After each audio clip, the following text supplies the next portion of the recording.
উদ্দেশ্যে আমরা এসেছি যশোরে। আমরা শুনতে পাচ্ছি আপনাদের কাছ থেকে সেই বিপ্লবী স্লোগান, আমরা দেখতে পাচ্ছি আপনাদের প্ল্যাকার্ডে ফেস্টুনে সেই সংস্কারের আহ্বান। প্রিয় যশোরবাসী,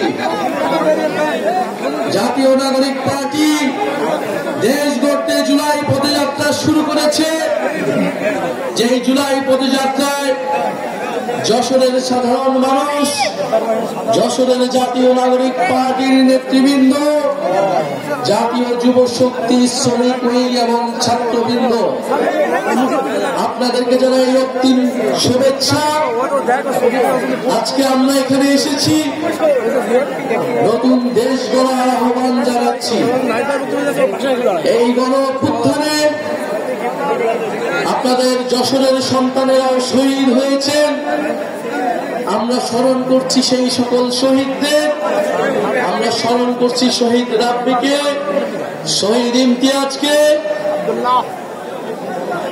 শহীদ তৌহিদকে, সেই সকল শহীদ পরিবারদেরকে শ্রদ্ধা জানাচ্ছি। যারা আহত হয়েছিলেন, যারা এখনো আহত অবস্থায় আছেন, তাদেরকে সম্মান জানাচ্ছি। প্রিয় যশোরবাসী, আমরা জানি এই যশোর মাইকেল মধুসূদনের যশোর। এই যশোর শিল্প, সংস্কৃতি এবং ঐতিহ্যের নগরী। এই যশোর 1971 সালে প্রথম শত্রুমুক্ত এলাকা হয়েছিল। আমরা যশোরের সেই প্রতিরোধ, যশোরের সেই দ্রোহের ইতিহাস জানি। আজকে যশোরে আমরা এসেছি আপনাদের সমস্যা, যশোরের যে সন্ত্রাস, চাঁদাবাজ, দখলদারের বিরুদ্ধে কথা বলতে। আমরা আপনাদেরকে জানাতে এসেছি আগামীতে সামনে একটি বড় আন্দোলন তৈরি হচ্ছে। সেই আন্দোলন হচ্ছে দুর্নীতিবাজ এবং চাঁদাবাজদের বিরুদ্ধে।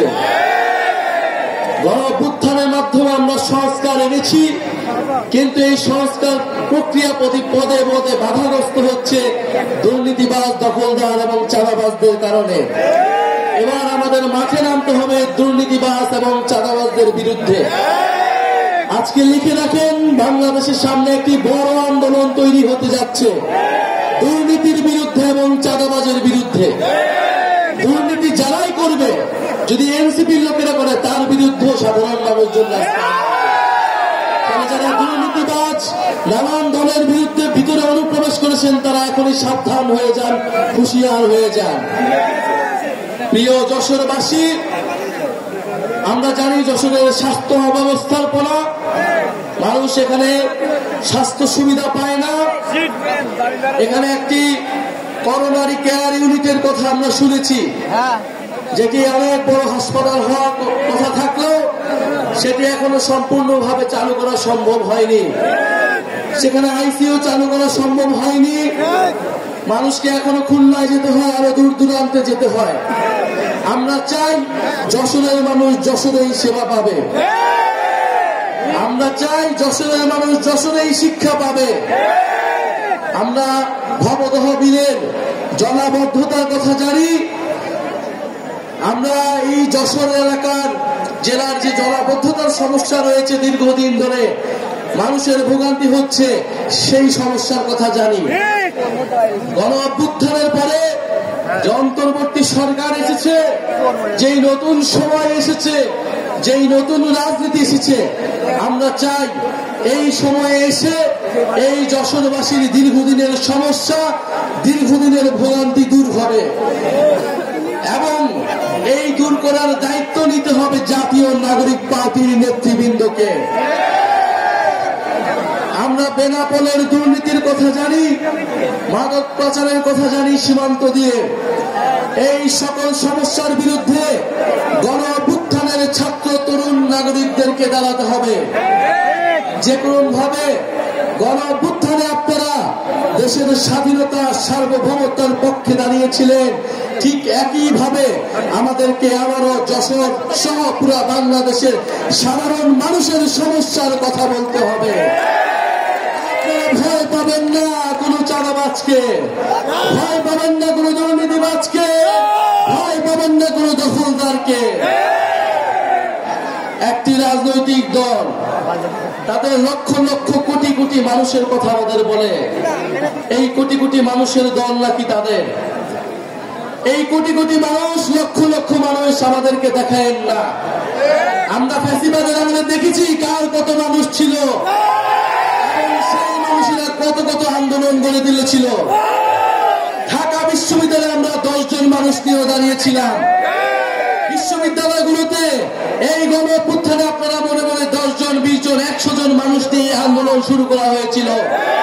লক্ষ লক্ষ হাজারে হাজারে মানুষ, আরবের পাখির মতো মানুষ এসে আমাদের সাথে রাজপথে দাঁড়িয়েছিল। ফলে মানুষের হিসাব আমাদেরকে দেখায়েন না।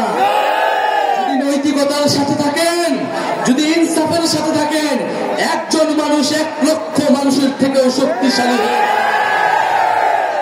ইনশাআল্লাহ আমরা সেই একজন মানুষ হতে চাই, ইনসাফের পক্ষে দাঁড়াবে, যারা ন্যায়ের পক্ষে দাঁড়াবে, যারা দুর্নীতির বিরুদ্ধে দাঁড়াবে। প্রিয় যশোরবাসী, আমরা দুর্নীতির বিরুদ্ধে, বৈষম্যের বিরুদ্ধে একটি ইনসাফ ভিত্তিক রাজনীতি গড়ে তুলতে চাই। আমরা দায় ও দরদের একটি রাষ্ট্রনীতি গড়ে তুলতে চাই, যেখানে সমাজের সকল ধরনের মানুষ, নারী পুরুষ, ধর্ম বর্ণ নির্বিশেষে সকলের অধিকার, সকলের হক নিশ্চিত করা সম্ভব হবে। প্রিয় যশোরবাসী, আপনাদের নেতা হাসনাত আব্দুল্লাহ বলেছেন নির্বাচনকে পিছিয়ে দেওয়ার চক্রান্ত করা হচ্ছে। আমরা বলেছি বিচার সংস্কার এবং নির্বাচন আমরা চাই। বিচার সংস্কার ছাড়া নির্বাচন বাংলার জনগণ মেনে নেবে না। যারা বিচার সংস্কার ছাড়া নির্বাচনের পরিকল্পনা করে তারাই নির্বাচনকে পিছিয়ে দেওয়ার ষড়যন্ত্র। ফলে নির্বাচন ভোটাধিকারের পক্ষে সত্যিকার অর্থে লড়াই করে যাচ্ছে গণঅভ্যুত্থানের নেতৃত্ব, জাতীয় নাগরিক পার্টির নেতৃত্ব। আমরা স্বাধীনতা এনেছি, আমরা সংস্কার আনব, আমরা আমাদের সার্বভৌমত্ব রক্ষা করব। প্রিয় যশোরবাসী, গণঅভ্যুত্থানের পরে আমরা বলেছি বাংলাদেশের প্রতিষ্ঠানগুলোকে দাঁড়া করাতে হবে। গত 54 বছর ধরে বাংলাদেশের প্রতিষ্ঠানগুলোকে দাঁড় হইতে দেওয়া হয় নাই। বাংলাদেশের যে রাষ্ট্রীয় প্রতিষ্ঠান, সাংবিধানিক প্রতিষ্ঠান, জনগণের প্রতিষ্ঠান, তাদের সবসময় দলীয়করণ করা হয়েছে। যেই দল ক্ষমতায় এসেছে সেই দলই দলীয়করণ করেছে। হাসিনার ভাগ্য ভালো, তারা 16 বছর ধরে থেকে সম্পূর্ণভাবে দলীয়করণ করতে পেরেছে, অন্যরা সেটা করতে ব্যর্থ হয়েছে। আমরা বলি যে এইবার আমরা আমাদের এই প্রতিষ্ঠানগুলোকে দলীয়করণ করতে দেব না। আমরা চাই পুলিশ নিরপেক্ষভাবে জনগণের পক্ষে কাজ করবে। পুলিশ কোন দলের অনুসারী হবে না, সরকার দলের অনুসারীও হবে না। আমরা চাই আমলাতন্ত্র প্রশাসন কোন দলের অনুসারী হবে না। পুলিশ প্রশাসনের প্রমোশন কোন রাজনৈতিক দলের নেতা, সরকারি দলের নেতার উপর নির্ভর করবে না। তাদের মেধা যোগ্যতা অনুযায়ী তাদের প্রমোশন নির্ভর করবে। আমরা চাই বাংলাদেশের সেনাবাহিনী বাংলাদেশের সার্বভৌমত্বের পক্ষে কথা বলবে, বাংলাদেশের প্রতিরক্ষা ব্যবস্থাকে শক্তিশালী করবে, বাংলাদেশে গণপ্রতিরক্ষা তৈরি করবে। আমরা চাই না এই সেনাবাহিনীর অফিসার, তারা ডিজিফাই অফিসার, তারা গুমের সাথে জড়িত হবে, সেনাবাহিনীর মতো প্রতিষ্ঠানকে কলঙ্ককরণ করবে। আমরা এই কলঙ্ক দূর করতে চাই।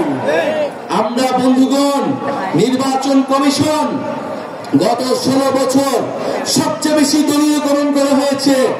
সবচেয়ে বেশি ভেঙে পড়া প্রতিষ্ঠান হচ্ছে এই নির্বাচন কমিশন, যারা তিনটা ভোটকে নস্যাৎ করেছে, জনগণের ভোটাধিকারকে যারা নস্যাৎ করেছে।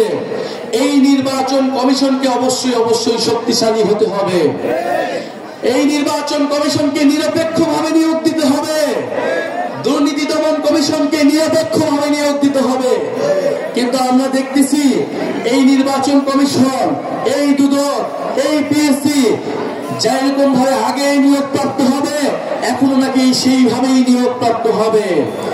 আমরা সেই আইন সংস্কার সংস্কার চেয়েছিলাম, সেই সংস্কারই আমরা চেয়েছিলাম যেখানে আমাদের সাংবিধানিক প্রতিষ্ঠানগুলো নিরপেক্ষভাবে জনগণের পক্ষে কথা বলতে পারবে।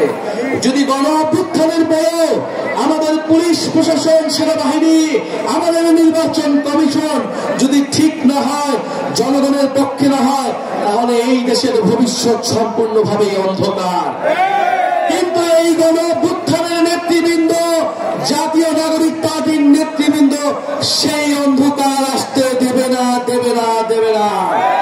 গণ অভ্যুত্থানের মধ্য দিয়ে যেই প্রতিশ্রুতি আমরা এই দেশের মানুষকে দিয়েছিলাম, ফ্যাসিবাদী ব্যবস্থার বিলোপ, এমন নতুন রাজনৈতিক বন্দোবস্ত প্রতিষ্ঠা, ইনশাআল্লাহ আমরা সেই বন্দোবস্ত প্রতিষ্ঠা করব। আমরা সেই ইনসাফ ভিত্তিক অর্থনীতি প্রতিষ্ঠা করব, সেই কল্যাণ ভিত্তিক অর্থনীতি প্রতিষ্ঠা করব। আমরা সেই বাংলাদেশের জনগণের পক্ষে বাংলাদেশপন্থী রাজনীতি ও পররাষ্ট্রনীতি প্রতিষ্ঠা করব। প্রিয় যশোরবাসী, আপনারা যে এসেছেন, জাতীয় নাগরিক পার্টি, জাতীয় যুব শক্তি এবং শ্রমিক উইং এবং যশোরের সাধারণ ছাত্রবৃন্দ এবং আমাদের গণ অভ্যুত্থানের প্ল্যাটফর্ম বৈষম্য বিরোধী ছাত্র আন্দোলন, আপনাদের সবাইকে জানাচ্ছি ধন্যবাদ। আমাদের এখানে যশোরে যারা রয়েছেন, আমাদের 158 জন সমন্বয়কের মধ্যে 2 জন আপনাদের এই যশোর এলাকার সন্তান। আমাদের রয়েছে সাকিব শাহরিয়ার ভাই, আমাদের রয়েছে খালেদ সাইফুল্লাহ জুয়েল ভাই, আমাদের রয়েছে ইয়াহিয়া জিসান ভাই। ইনশাআল্লাহ তারা যশোরবাসীর মানুষের পক্ষে থাকবে, মানুষের অধিকারের পক্ষে থাকবে, ইনসাফের পক্ষে থাকবে এবং এই যশোরকে যে হারানো ঐতিহ্য, যে হারানো সংস্কৃতি, সেই সংস্কৃতি ফিরিয়ে আনবে। যশোরবাসীর যে প্রকৃতি উন্নয়ন, সেই উন্নয়ন নিশ্চিতে কাজ করবে। ইনশাআল্লাহ আপনারা যশোরে শক্তিশালী ঘাঁটি তৈরি করুন। আমরা আবারও আসবো যশোরে এবং এই জাতীয় নাগরিক পার্টির অন্যতম ভিত্তি হিসেবে যশোরকে গড়ে তুলবো ইনশাআল্লাহ। আসসালামু আলাইকুম।